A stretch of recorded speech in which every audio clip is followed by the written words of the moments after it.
안녕하십니까. 글로벌 모니터 안근모입니다. 미국 장기국채 금리가 너무 많이 올라서 지금 전 세계 금융시장이 아주 몸살을 앓고 있습니다. 장기국채 금리가 왜 많이 올랐는지, 그 배경에는 무엇이 있는지, 그리고 장기금리가 이렇게 뛰어오르는 것에 대한 연준의 반응 내지는 대응이 뭔지, 그런 연준의 대응이 앞으로 어떤 결과를 낳을 것인지, 이렇게 세 갈래로 나눠서 한번 말씀드려 볼까 합니다. 첫 번째, 장기국채 수익률이 왜 많이 올랐을까? 우선 맨 먼저 꼽을 수 있는 것은 이른바 소프트 랜딩 전망입니다. 최근에 몇 달 동안 미국 인플레이션이 꾸준히 낮아지면서 그럼에도 불구하고 경제는 딱히 침체 기미를 전혀 보이지 않고 있어서 시장 다양한 곳에서 이렇게 간다면은 경기 침체를 맞지 않고도 물가를 잡을 수 있겠다. 이른바 소프트 랜딩 가능하겠다. 이런 전망들이 높아졌습니다. 그런데 그 전까지만 해도 이렇게 이제 인플레이션을 잡으려고 긴축을 하다 보면은 결국 리세션이 올 것이다. 아주 광범위하게 경기 침체 전망이 고조되어 있었죠. 그래서 경기 침체에 대비해서 또는 경기 침체를 노려서 장기 국채를 많이 사놓았던 투자자들이 있었을 겁니다. 이 투자자들이 바뀐 경제 전망, 그러니까 경기 침체 가능성은 좀 낮아졌다. 이런 전망을 따라서 국채를 자연히 팔게 됐겠죠. 이런 것들이 장기 국채 수익률을 끌어올린 하나의 원인이 됐겠습니다. 또 하나는 미국 경제 성장률이 지금 가속도를 내고 있습니다. 3분기 같은 경우만 해도 지난 3분기 석 달 동안 연율도 한 6%에 가까운 성장률이 나올 것 같다. 5% 넘을 것 같다. 이런 분석들이 나오고 있습니다. 그만큼 미국 경제가 지금 여전히 강하죠. 굉장히 맷집이 셉니다. 금리를 이렇게 많이 올렸음에도 불구하고 심지어는 거의 모든 사람들이 예상할 정도로 경기 침체가 곧 다가온다라고 했는데도 불구하고 오히려 경제는 더 강하게 가는 것이죠. 이런 전망들이 또 장기국채 수익률을 끌어올린 한 배경입니다. 또 하나는 중립금리가 높아졌다. 이런 진단들도 상당히 큰 몫을 했습니다.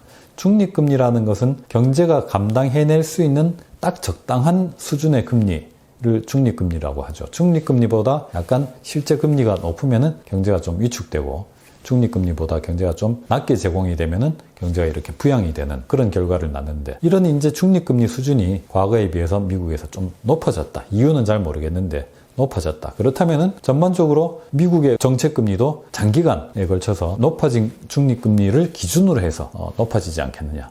이게 어떻게 보면 higher for longer 논의의 배경 중 하나입니다. 특히 이제 9월 FOMC를 계기로 해서 이 중립금리 상승 논의가 상당히 활발해졌는데, 이 점이 역시 장기국채 수익률을 끌어올린 한 가지 배경이 됐습니다. 가장 큰 배경으로 꼽는다면 제 생각에는 미국 재정적자의 대대적인 확대, 그것으로 인한 미국 적자 국채 발행의 대대적인 확대, 증가, 공급 증가, 이런 배경을 꼽을 수 있겠습니다. 그런데 이 재정적자의 확대, 이게 국채 수급 측면에서 보면은 공급이 증가하는 것이니까 자연히 장기국채 가격은 떨어지고 장기국채 금리는 올라가고 이런 결과를 낳겠죠. 그런데 이게 펀더멘탈 측면에서도 상당히 의미 있는 이슈라고 할 수 있겠습니다. 재정적자가 커진다는 것은 어떤 의미겠습니까? 정부가 걷어들이는 돈보다 내주는 돈이 훨씬 많다는 것이고, 그렇게 적자가 증가한다는 것은 달리 말하면 그만큼 경기를 부양한다는 것이죠. 적자가 확대된다는 것은 어떻게 보면 부양기조가 커진다 이렇게 볼 수 있는데, 이게 앞서 말씀드렸던 배경들, 경제가 굉장히 맷집을 보이고 있다, 중립금리가 높아졌다, 성장률이 가속도를 낸다, 이런 것들이 재정적자의 증가와 어느 정도 관련성이 있다고 보여집니다. 재정적자 증가가 제 생각에는 특히 지난 8월 초 이후 이달 초까지 전개된 미국 장기국채 수익률 급등세의 가장 핵심적인 근원이다, 저는 그렇게 판단이 됩니다.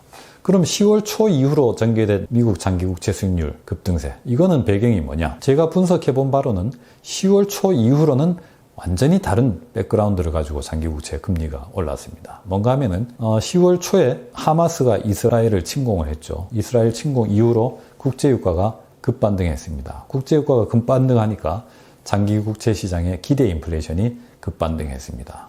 기대 인플레이션이 높아지니까 자연히 장기국채 수익률이 상승하게 되는 것이죠. 그래서 미국 10년 만기 국채 수익률 같은 경우는 5% 선까지 치솟아 올라갔습니다. 전쟁이 났는데도 불구하고 안전자산 수요가 강해졌는데도 불구하고 장기국채 금리는 올라간 거죠. 그 배경에는 국제 유가 급등으로 인한 장기국채 시장의 기대 인플레이션의 급반등이 있었다, 이렇게 설명드릴 수 있겠습니다.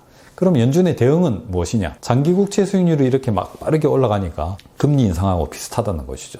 왜냐하면 사실 연준이 조정하는 금리는 초단기 금리고 그렇게 초단기 금리를 인상하고 조정하고 해서 장기 금리를 움직임으로써 경제를 긴축시키기도 하고 부양시키기도 하는데 실제로 경제에 영향을 미치는 것은 장기 국채 수익률, 그 중에서도 10년 만기 국채 수익률입니다. 그런데 이 10년 만기 국채 수익률이 연준은 거의 가만히 있는데도 불구하고 빠르게 올라가니까 그럼 이거는 연준이 할 일을 대신 해주는 것 아니냐. 그렇다면 연준은 당초 예정했고 예상했던 것보다 금리를 덜 올리고 내년 하반기쯤부터는 연준이 이제 인플레이션이 낮아지는 것에 맞춰서 금리를 내려주는 잠도표를 제시해 놨는데 그렇게 되면 내년에 금리를 내리는 것도 좀 더 많이 내릴 수 있겠다 하는 것이 연준이 이번에 특히 제롬 파월 의장이 뉴욕 연설에서 제시한 이른바 정책 반응 함수입니다. 장기 국채 수익률이 올라갈수록 연준의 금리는 더 낮아질 수 있다라는 것이죠. 그렇다면 이런 연준의 정책 반응 함수라는 것이 무엇을 의미하느냐? 제가 보기에는 상당히 문제점을 내포하고 있습니다. 앞서 말씀드린 것처럼 장기 국채 수익률의